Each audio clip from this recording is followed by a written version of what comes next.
আমাদের ক্ষমতার সিঁড়িটা হচ্ছে পিচ্ছিল, রক্তাক্ত, রক্তের পথ বেয়ে ক্ষমতা যায়, কিন্তু ক্ষমতার চেয়ারটা খুব আঠালো, এত আঠালো যে ওখান থেকে উঠতেই পারে না, চামড়া উঠে গেলেও শরীর উঠতে চায় না, এরকম একটা অবস্থা।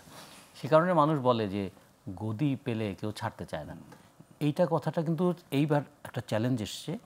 আমরা নিশ্চয়ই আশা করব অন্তর্বর্তীকালীন সরকার তাদের অন্তরে কী আছে এটা পরিষ্কার করে বলবেন, এবং তারা জনগণ যে এই কথাগুলো বলে এগুলোকে তারা ভুল প্রমাণ করবেন, যে তারা ক্ষমতা লোভী নন, বরং একটা ক্ষমতার একটা শান্তিপূর্ণ হস্তান্তরের কাজটা করে যাবেন।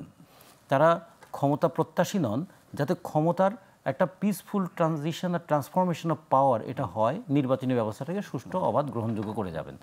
আপনি যে বলেছেন না প্রশ্নগুলো সহজ, বব ডিলানের সেই বিখ্যাত গান থেকেই এটা নিয়েছেন।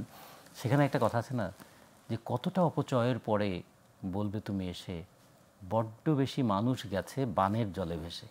তাই আমাদের কত অপচয়ের পরে বলবো অনেক প্রতিশ্রুতি কিভাবে ভেসে গেল।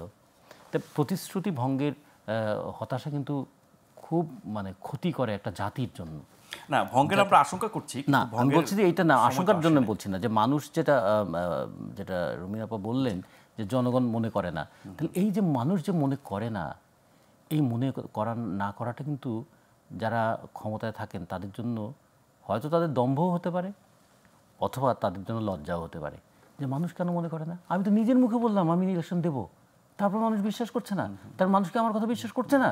তাহলে এইটা আমার চ্যালেঞ্জ, আমার কথার যে দাম আছে এটা আমার প্রমাণ করতে হবে। জি, তো এইরকম একটা চ্যালেঞ্জ দিলে হয় কি, কখনো সত্যের জন্য চ্যালেঞ্জ দিতে হয়, কখনো মর্যাদার জন্য চ্যালেঞ্জ দিতে হয়, কখনো কখনো দায়িত্ব রক্ষার জন্য চ্যালেঞ্জ দিতে হয়, কখনো কখনো চেয়ার নয় চরিত্র রক্ষার চ্যালেঞ্জ দিতে হয়। তো এই চ্যালেঞ্জগুলো তো রাজনীতিবিদদের কাজ।